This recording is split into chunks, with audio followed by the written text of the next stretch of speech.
Breaking Point by Sharon on AO3. Summary. Xisuma is slowly unraveling under the pressure of keeping up with these strange server glitches, on top of making sure all of his friends and servermates have the help and support that they need. He's been holding up well, trying not to lean too hard on those who are still recovering, and maybe putting a bit more effort into tracing the deeper cause of half of their problems, because there is a deeper issue, even if he hasn't exactly shared it with the Hermits yet. Hypno's blue creeper moment blindsided more than just the man himself. Xisuma's lost track of how many minecarts he'd been juggling, but this may have just put him over the entity cramming limit. Inspired by Mayflower's 07 I Can Be the One You Call series, takes place after the Heaviness That I Hold. He doesn't remember making it back to his base. His thoughts are running in circles, thinking about how that one innocence code phrase has been used by so many hermits. Who has used it, who hasn't? Who has systems and circles in place, who is close to who when it comes to needing help, who has already confessed and who is close to it, who he needs to check in with and who he can send to check in with others he won't be able to get to yet, who has appointments, who needs assistance off-world, and who has yet to ask. He's standing in a storage tower, and he has no idea how long he's been staring sightlessly at the wall of barrels. His stomach aches, just a bit, and he's not sure when the last time he ate was, or if he'd be able to keep anything down if he does. General chat has quieted down again. The Hermits back to business as usual, after Jev and XB reassured everyone that they've got Hypno covered for now. Hypno. Strong, sturdy Hypno, who he's known for years now, who helped them out when he first stepped up to help manage their worlds. Always with a steady smile and a dry quip. Down to earth and a good sounding board when he tried to puzzle out the latest server issues, who'd apparently had struggles of his own that had brought him down to being the latest to use their call for help, or more accurately, had help called for him. Except the hermit who had called for help wasn't the hermit using that communicator. He sat down on the planking beneath him, light-headed again with the thought. He'd been monitoring Zedaf while he played with the void, making sure that he was as safe as he could be, that no glitch could endanger any potential respawn. He knew that Zed didn't have his communicator, that he didn't want to worry the others, so he'd been watching over him in his own way. He wasn't snooping, he was keeping him safe. He'd been shocked when the message came through, angry for a moment to think that someone was impersonating him, calling for unneeded help. Except someone had needed help, had caught wind of a problem they didn't know they had, and as the other stepped up and jumped in, he had kept one eye on Zed and the other checked Zedaf's call messages. The room lighted out around him for a long tick. By the time it came back, he found himself shivering, staring at the rows of workbenches in front of him. What had he been? His inventory was full of white concrete, powder, and 2-quarter stacks of leftover sand and gravel. Had he planned to build a new tower? He supposed he could, though white concrete always sold well in the shop, if he didn't use it. He stepped back to the slime block lift, shaking himself hard, just once, to stop the shivers still creeping on his arms, before triggering it and bouncing back up to the main floor. Zedaf's messages in chat had been rough and almost crude, so very unlike him. Though no one else had commented on it, more eager to help Hypno, distracted by his obvious shocked realization in the chat. It could have been chalked up to shock or to over-vigilance, trying to get him help for something he didn't feel equipped to handle. But Zedaf was happily bouncing along in his void axis, a strangely blank smile on his face while a familiar someone else typed away on his comm. He had saved the private messages, but couldn't yet bring himself to reread them. There were serious confessions there on both sides of the convo, but it wasn't Zedaf's confession. He'd spoken with Zedaf about his intrusive thoughts both one-on-one and with all of Zit, and while he felt guilty for prying uninvited, he couldn't help but feel that he'd let his family down yet again. His inventory was empty now, but for his usual tools on the hotbar, and he could only hope that he'd find the concrete in a place that made sense later. He stumbled towards the bed in the back corner, debating for half a tick and then dismissing the urge to remove his armor. With the way his thoughts were scattered, he wouldn't sleep long, and he should check in with Hypno himself soon. After a quick nap, just a little something to rest, resettle his thoughts until he could focus instead of this numb autopilot. His alarm was set and the background processes that were running in his helmet were shut down. He shivered again and made one last detour to his ender chest, grabbing out the old weighted blanket that he kept for the bad days, along with a treasured hand-knit warm one, and lugged them both over to the chest. He took the latter against his chest, using the extra cushion to support his helmet and armor like an extra pillow, for dragging the heavy weight of the former over him, and ignored how it made him shudder, momentarily hopeless against the surge of want, pretending that it was an extra weight of a body against his, imagining an arm thrown over his chest, a sleepy murmur against the back of his helmet, as he squeezed his eyes closed, waiting for his chest to stop aching and his breath to calm, until the back of his eyelids had darkened and sleep pulled him down, body and mind tricked, for the moment, into his brief slumber. It was dark when he woke, shivering in the cool night air. He shifted at some point, the heavy weight of his blanket across his chest, trapping a leg against the thin mattress, while his other rested above it, chilled. Void, but he hated how his core temperature dropped when he was tired. He struggled with the blankets, finally sitting up to shove the weighted one aside, aching for the warmth of the knit one that had gone pushed to the floor. Except he still had his armor on, half warm and half chilled, where it had been exposed to the cool air. He wasn't ready to get up. The cold had settled into his bones, and with it the deep lethargy of exhaustion, a physical accumulation of the stress he'd been under and taken on over the past few weeks. He could push through it, could force himself to continue, but he'd pay for it even more later. The weight of knowing that he was nearing his own breaking point was one more thing he couldn't handle right now. So he didn't think about it. He took a breath, closed his eyes, and started stripping off his armor. Later. Anything else could be handled later, when he had a clearer mind and some fucking sleep under him. Armor was stored in the chest beside the bed. He shivered in the cooling air, and pushed off the worry trying to rise that one more thing could go wrong. One more glitch that would break the world completely. He fumbled his helmet off with numb hands and embraced the sharp pain of the neck piece hitting his toes. Tears were hard on his cheeks, but the shock had stopped the disruptive thoughts. He picked the helmet back up, unclipped his admin com from its interior hookup, and tossed the painted shell into the chest as well. World chat was quiet at this time of night, those still on Word, either sleeping or working quietly on their own projects. He muted chat, muted his standard notifications, and set his comm for emergencies only, knowing that he'd always wake for those.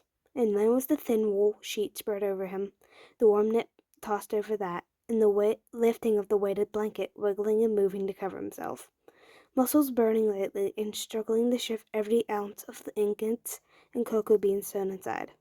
By the time he was under the covers, he had almost warmed up, his shivers down to a dull ache, a gnawing sort of hunger for warmth that he could nearly ignore. He curled up towards the wall, sinking into the darkness of sleep, and dreaming of a deeper, soul-numbing void. Swami? The nightmares were back. He was foolish to think he could keep them away for long. They were all staring at him, accusing him. Corralis's tearful, bloody, and bruised face, his double betrayed, angry scowl. Joe and XB's horrified shock at the scene of violence before them. But his mind couldn't decide where he was, which one he was. He was the one frozen in the doorway. He was the one holding the sword. He was crying and hurting. He was both the attacker and the secondary victim, looking into his own fearful eyes. Look at me. He didn't know which of them said it. Did it matter? He couldn't bear to see his hermits hurt. He wanted to see them hurt. He wanted them to run crying. He wanted them to fall into his arms. He wanted to see them bleed. He wanted to shelter them from harm. He wanted to be the one they ran to, wanted to be their safe haven, to help them lean on him, look for and accept his help when they were at their lowest. No, not this way. This isn't what I want. The cold of the void was settling in his bones, and yet it wasn't as still as he thought it should be. He was turned and jostled, the murmuring void teasing with words just outside of his comprehension. There was light and shadow, neither of which belonged to the void. It was dragging him down, wrapping itself around him, heavy and stifling until he couldn't move, couldn't fight back, couldn't do anything but breathe. When he surrendered to the void's pull, it was a relief to finally get what he deserved. You whispered the Joe Hill says. Can you come over to Shashwami's base? He's having nightmares, and I can't wake him up. Joe Hill says whispers to you. I'm on my way to Cleo. Joe Hill says whispers to you. Is this a Blue Creeper situation? You whisper the Joe Hill says. I don't think so. Not yet. Corrales placed 2 furnaces against the corner wall, heaping them with a coal and a stack of kelp each, pillaged from the neatly labeled barrels. The high, open concrete tower wasn't warm at all, and the jungle was apparently cold at night. He placed his palm over the pale forehead half hidden in blankets, frowning again at the clammy skin. It would be long minutes yet before the furnaces could put out enough heat to make any difference. Another search of the storage room found him with an armful of colored wool, and he started crafting it into blankets, giving himself something to distract himself from.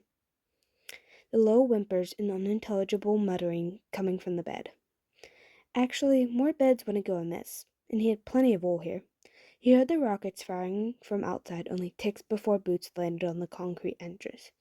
Relish turned from the crafting table, just in time to catch Joe as he stumbled over one of the glass openings in the floor, saving him from a stickier landing. "Aw, spanks for falling for me," he teased, only having to force his smile a little.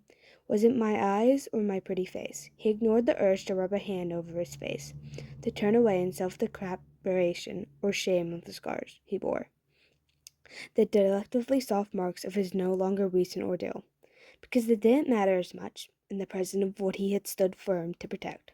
Cleo hung back near the entrance, her usually bright eyes dark and closed off, arms wrapped uncomfortably tight around her torso. "Cleo, my love, I've missed you. I've missed your face," Corrales made sure. Joe was steady on his feet and opened his arms to his hurting friend. "Can Papa K give you a hug?" She tried to glare at him. She really did. But Corrales held her gaze and didn't back down, even when her tiny smile threatened to break into tears. He waited for her nod and folded her into the best hug he could summon, pressing a kiss into her messy hair when she hid her face against his work vest. Joe was checking on their other friend, but this he could do now, to assure Cleo that she was welcome here, that she was safe. "Thank you for coming, darling. I really appreciate the help." She most definitely did not sniffle, and he would swear on the prophets of LLAMB that his shirt also wasn't getting damp, so he closed his eyes when she straightened up, just long enough for her to brush the imagined wolf fur from her face. "I missed you too, Kay." Cleo set her shoulders, quite visibly shaking off her own trepidation and replacing it with concerns for others. "So what has X gotten himself into now?" Corellis turned back towards the corner. Only see Joe already heaping blankets onto the spare beds. Xisuma was still curled on his side, cheeks a little flushed now, but still not awake. "Honestly, he's probably just exhausted, but I'd rather have a second opinion." Corrales kept one hand along Cleo's back, encouraging her to move closer with him. "I've been stopping in every few days, and we sit down for tea and have a little relax. I missed Rishwam yesterday because I was visiting Hypno, and then he didn't get any answer to my messages when I offered to swing by tonight. I would venture to say that you're correct, Corrales. He's only got a slight fever, but the chill in here probably isn't helping." Joe handed him a stack of the new warped hyphene. "You had a great idea with the furnaces. Can you block off the entrance to hold in heat while I get a few more going?" Cleo reached out to help, and Joe caught her hand, gently steering her towards the bed. "You're the strongest of us, Cleo. Can you lift him in those heavy blankets so that we can put the beds together?" Corrales grinned at the eye roll Cleo gave Joe, his smile only growing as she stepped forward and flexed her arms. "The truth is finally out, Joe. You only want me for my brawn." Joe's easy laugh was warm behind him as Corrales moved to follow his own instructions. "It's only fair that we balance out somehow, Cleo. You already have the beauty, and you keep accusing me of being too smart for my own good." Corrales blocked up the entrance to the tower, taking a quick trip back to craft the fancy blue door for any more visitors. Jared replaced Isma's bed beside the others, and coaxed Cleo into it with her bundle by the expediency of simply pushing her into the middle and climbing in after her. Corrales double-checked the furnaces, and then followed the lead of his friends and removed his armor and wings, puttering for a few moments more. "Corrales." He flinched, even though the tone was warm, was more like Cleo in a fond exasperation. "Yes, sweet cheeks? Stop pacing and get your sweet cheeks over here." Her softening green eyes met his over the bundled sleeper between them. "Come to bed and warm on up, Kay. You're better at it than I am."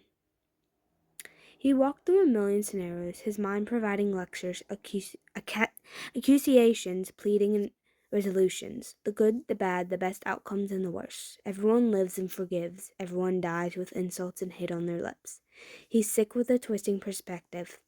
His friends, his family, the words of Benedict and hate, and still his mind can't separate himself from his doppelganger. He yells, he is yelled at. He knows the reasons, and he's confused and lost by the lack of them. Why? Why have you done this? You never cared about me before. You don't care how you've hurt me. You don't care about anyone but yourself. You don't even care about yourself. You left me behind. You chose to walk away. You refused to accept my help. You refused to meet me halfway. Why couldn't you trust me? Why couldn't you help me? Why didn't I matter to you? How can I make this better? How can I let myself trust you? How can I prove that I've changed? How can I believe in myself if you can't believe in me? He felt the heaviness around him, warm and comforting like his dreams haven't been. He's still exhausted. It can't have been more than a few hours since he fell asleep. Something tickles along his nose, but his hand is wrapped in the blankets, and it's too much effort to extract it. There's a warmth against his forehead when he tries to curl forward, and a quiet hum when he shifts against the weight holding him in place. Go back to sleep. It's so easy to follow the order, someone pressing closer against his back, a stroking hand on his shoulder. He's sure he's still dreaming, but it's a nicer dream than before, and he holds on to it as he slips back under. His alarm is going off, and his blankets are fighting him. He can't get an arm free. He doesn't think he's trying very hard. It's on the chest, turn it off before he wakes up. Someone trips and fumbles the device. Its alarm muted by hand, searching for the off code. Is it important? Nothing's going on in chat. I don't think so. He thinks his eyes are open, but everything's a blur of shadows and more blankets than he remembers owning. Chunk loading or alarm. His own voice sounds rough with sleep. Can probably wait. A shadow falls over him, and it's easier to close his eyes than to turn his head and meet accusing gazes. Their alarm has stopped, and it's not really something that he needs to deal with at this moment. Calloused fingertips brush over his forehead, smooth from years of armor stand work. Mumbo and Iskall are out investing. It'll be fine. Especially since that means neither of the industrial districts are running and nagging us out. Hush, Joe. Let him sleep and not worry about that. He'll wait settled into the bed, and blankets are just around his shoulders. Do you need anything else, X? To put it in words would be the shadow of the illusion, to choose whether he was dreaming or hallucinating, to wake up or let the comfort fade. So he said nothing, and fell back asleep, phantom fingers tugging gently through his hair.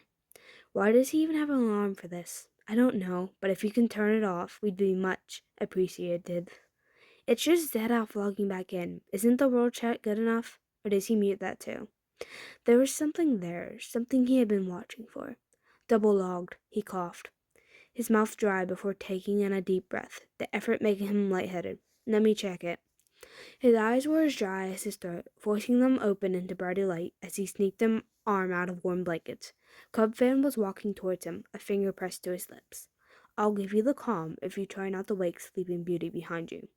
He noted the words without making sense of them. Too sleep-drunk to move more than his outstretched arm. His calm was a familiar weight, swung close to his face to read the flag script.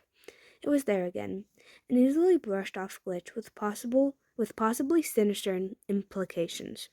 Even if he hadn't done anything since that last confrontation, he groaned to himself and closed the tab, letting the calm drop into the blankets. So much for his nap. Wait, Cub? It shouldn't be so difficult to wake himself up, but he blinked his eyes back open to stare at his pharaoh-garbed friend. What are you doing here? Something tied around his middle and shivered against his back, and he was abruptly aware that this was not where he'd placed his bed, and that there were multiple hermits in his napping space. Iskall mumbled from behind his head and snuggled further into him, heedless of the layers between them. Cubfin smothered a chuckle behind his hand. You slept 2 days away, sleepyhead. I think you needed it, but you've had some pretty rough dreams, so we've been taking turns napping with you. His eyes were soft with understanding. It seems to help. He didn't want to think about it. He cut himself off with a chuff, knowing as he said it that the words were wrong. Thank you, he amended, for coming by. Cub nodded and moved closer to the bed, settling down cross-legged on some carpet placed conveniently nearby. Still tracking glitches, I see. Is there anything I can do to assist? He knew the day would come when the more technical hermits would offer, especially with the rising amount of glitches causing chaos and pain lately. Even if he had wished for more time, for illusion to present itself. Without Xisuma? I don't know how to fix it. He hadn't meant to say that out loud. You know what's causing it? The server glitches? Cub's voice was so gentle, as if he could tell by one whispered confession that the answer was so close to tearing him in two. Again. Can you explain it and I'll see if I can offer any insight? He could try. He needed to try since he wasn't getting anywhere on his own. And the glitches were getting worse with no input from the source. That it's a glitch. Capital G. A fractured dataset that spins off more glitches, large and small, with or without intent. And it'll keep doing it unless I can find a way to fix it, because it can't fix itself. To his credit, Cub sat and turned the statement over without commenting right away. I take it the problem isn't so well known that you can turn to the open forums for help, he offered carefully. I know you don't like the medal, but is it something you can send to the devs? Xisuma closed his eyes again. I doubt they could offer a timely answer. Not for us. And, Void, would he be giving too much away? It's not something the devs have been able to fix. Yet. Again, Cub gave his cryptic remark due consideration. He was torn inside. There was a way to get rid of it, but it wasn't permanent, had never been, and that was half the problem. The glitch, his stomach swooped at Cub's quiet conviction. It's sin, isn't it? The Herobrine glitch. His own silence was probably confirmation enough. Removed Herobrine was practically a standard on every update, every world-changing amendment. It was an endless cycle of horror, amusement, pranks, and claims of sightings. But beneath it all, somewhere deep in the code, was the truth of a player, and of the unintentional shadow that had been created during that very first spawn. You can't tell anyone. Cub held up a hand, just that. Just a silent reaction to his plead, a non-verbal request to let him finish his thought, to work out what he could. His next words were slow, careful, crouching along the edge of his panic. I am not going to ask who. If it didn't matter, you wouldn't be fretting this hard about it, and I'd rather not mirror myself down trying to figure it out. Dark eyes met his, twinkling with their shared secret. So all we have to do is solve the oldest mystery since Alpha, huh? The hope was nearly a physical pain, surging against his ribs and stealing his breath away. Well, when you put it like that, Cub lowered his hand, offering it palm up at the edge of the mattress. I'd like to bring Tango and Doc in on this. They've both got the experience with delving into coding and modding, and we can always reach out to Craft for advice if needed. Make it a fun think puzzle, or maybe even offer it as a minigame if you think it would help.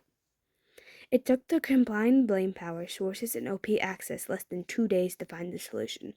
A silly, easily accessible, and not at all complicated solution. It can't be that easy. Tango was scrolling through the data, watching the changes and ensuring it stayed stable. I really think it is. I mean, it's not a complete fix, but it stops the rampant glitching from simply existing. And it doesn't take much imagination to wonder why. It hasn't been tried before. Probably has, but if Herobrine is the only glitch they're aware of, it's not like he's gonna somehow magically know how to show up and try it out. Cub and Tango were high-fiving over the open screen, and it wasn't until Doc's quiet, Xisuma, everything okay, man, that they noticed anything was wrong. Xisuma was curled forward, helmet bowed over his lap, and gloved fingers interlaced over the back of his neck. Xisuma? The admin moved without a comment, pushing past them to grab his cob from the hookup and disappear out the door. Cub? Cub shook his head. I know he's looking to protect us, but I didn't want specifics. He fought not to look away from their stares. I didn't trust myself to ask. Doc nodded, closing out the treble screens he had been working with. I had a hunch. We've been hit with a lot of glitches lately, and having some kind of boss glitch hanging around would explain quite a bit. Boss glitch, Tango snorted. Fancy way of saying one of us picked up a bug. But it was playful, like feeling out if the joke would be caught instead of offending. Exactly. Too many holdovers from last season, I think. Doc hummed quietly for a few long moments.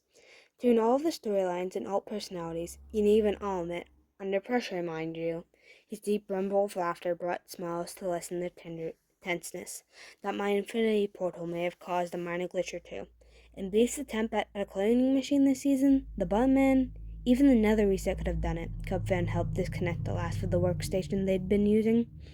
Any number of things we do every season could cause a glitch big enough to spawn in. I'm honestly surprised we haven't had more problems before this. Do you think we noticed? Tango stood the last of his own items away. What, with moving worlds and the lag we've all caused at points? I just wonder how long it's been around. If it hasn't been this big of a deal before. And X is already on the way to fix it, I suppose. Yeah. Cup trailed off, looking at the empty exit. I'll check on him in a bit. Could it really have been that easy all along? A glitch that had no home, no purpose, spawned by accident, but never welcomed into the world, never given its own place, never accepted as it could have been, even as children. Could that have made a difference? He was back in his jungle again, down to a handful of rockets and no food in his inventory. But this wasn't where he needed to be. It would be the last place he would find. His calm was in his hands, and he couldn't remember unclipping it, already open to a private chat. His fingers shook on the keys. You whispered the Zedoff. Can I meet with you? You whispered the Zedoff. And him, if he's with you. You whispered the Zedoff. No one's in trouble, I prom. You whispered the Zedoff. No one's in trouble, You whispered the Zedoff. No one's in trouble. Please, please let this work. They'll be suspicious, but please, I need this to work. Zedoff whispers to you. Guess we're busted. Wallace Place. I'll put a kettle on. It was no longer just his fingers shaking. Tools rattled on his belt, and if he didn't sit down in the next few ticks, he stood a good chance of falling over. His legs folded to the white concrete as he pulled up the server controls. A name deleted from the blacklist, no change in the server config, no new glitches, but no difference in what was already there. A quiet alarm beneath his ear, and he closed out the control before changing anything else. He was gasping, his chest shaking with the force of his hyperventilations. Panic and nerves and hope all reaching out to choke him. Deep void. Do this now, or face to face, to witness the reaction. Would there be one? Is this even something that he wants? Shit. Should he have asked other hermits first? Or is it worth begging forgiveness later? There are too many thoughts again, too many ways it could all go wrong, and so few that can make it right. He needed to not think. Just palm the rockets and fly, remembering that Wells Base was just past Beef's Hasidia. Keep north of Corrales' Bay. Don't think about what he did to Corrales. Don't worry that Corrales may never forgive him for the scars and new fear of lightning. Dark void. Don't consider that Corrales may not forgive you for this. And the terracotta roof is in view, dark against the bone blocks and white concrete as he lands on the green plains grass out front. There are multiple voices inside, dying down as he approaches his door, quieting, not the other word, please. His fingers are numb as he twists and pulls on them, eyes down on his feet as he focuses on putting one boot in front of the other, the spruce door swinging in familiar tan boots toe-to-toe with his. Looking up was one of the hardest things he had ever done. Red armor that used to be the mirror of his, gray gloves that were worn smooth and patched in places, and a face that he saw all too rarely in the mirror. That mirror was just a pixel off, and aged by time spent banned in the void. The silence was as heavy as his armor, as the thick air that he wasn't breathing properly, as the weight of history and bad faith beneath them. It wasn't enough. He wasn't enough to bear it. Are you really? No, void ticket. That's not... Makes sense, you derp. Do you want to change? Do you want to stay, knowing that you have so much to make up for? Was it another glitch that made the ground beneath his feet shake and roll, like his empty stomach? Evil X stumbled back, so many emotions flashing across his face. Fear and resignation, confusion, anger, and sadness, and something so close to the painful hope that was still clawing at his throat. There were other voices in the background, an arm that caught his brother. But they didn't matter. Whatever they wanted, it didn't matter. Not now. Not when the tears on Evil X's face matched the ones already soaking into the lining of his helmet. The outstretched glove fitting perfectly into his own. The desperate clutch of arms around him as his own pleading thoughts echoed aloud. Please. Yes, I don't want to leave again. I'm sorry. Please. It was already keyed in, just waiting for the command. Evil Xisuma added to the light with. He was the only one in the room with admin permissions, but there was no mistaking the gasps his brother made as his form flickered, incidental, one tick and a half blocked to the left and the next. Someone screamed, and a hand on his shoulder wrenched him back, pulled him away, but he wasn't fighting them. He didn't have the heart to, waiting to see if it would work. Data was scrolling on the side of his visor. Voices were raised in alarm and confusion, and above it all was the crackle of lightning before everything went completely still. the world stuttering for a single tick. What? The world was so loud in the silence. What did you do? Exie, are you... Xisuma let himself slump to the floor, listening to his brother's confused laughter, to Wells and Zedaf's word fussing, to his own heartbeat settling as the text world data was no longer be signed by a living glitch that it couldn't resolve. There would still be more to do, apologies to make, and forgiveness to beg, hurts to be healed, but this he could do, to keep an old, deep hope alive. Xisuma! Xisuma! Someone tilted his head, catching his helmet when he couldn't seem to support it himself. I'm sorry, I didn't know. You're not making sense. When did you sleep last? He reached forward, fighting now to stay awake, to let him know what he did. His glove caught in fabric, caught by fingers that held on and squeezed gently. It wasn't your fault. We didn't know. No one knew. The sad chortle trailed off with the small thunk and weight of a forehead pressed against his helmet. Plenty of this mess is my fault, Derp. I know full well that I've got a ways to go and plenty of people to make up to. That's not what... Yes, that. But you. It's not your fault that you brought the glitches. The world was fighting you. Couldn't resolve your present. It was trying to compensate. Glitches?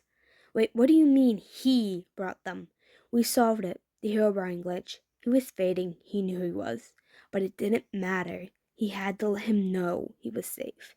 You were there, but you weren't invited. Our parents, they adopted you, but no one ever thought to add you to the whitelist. His hand was gripped tightly, so tightly as someone sobbed. It's not you. It's the world fighting you. It wasn't your fault. He was sinking, the world spinning lazily as he pitched sideways, a warm body beside him there to catch him, to hold him close, in an embrace that he remembered from so long ago, never forgotten, hardly hoped for. In 2 words, a balm to his weary soul. Thank you.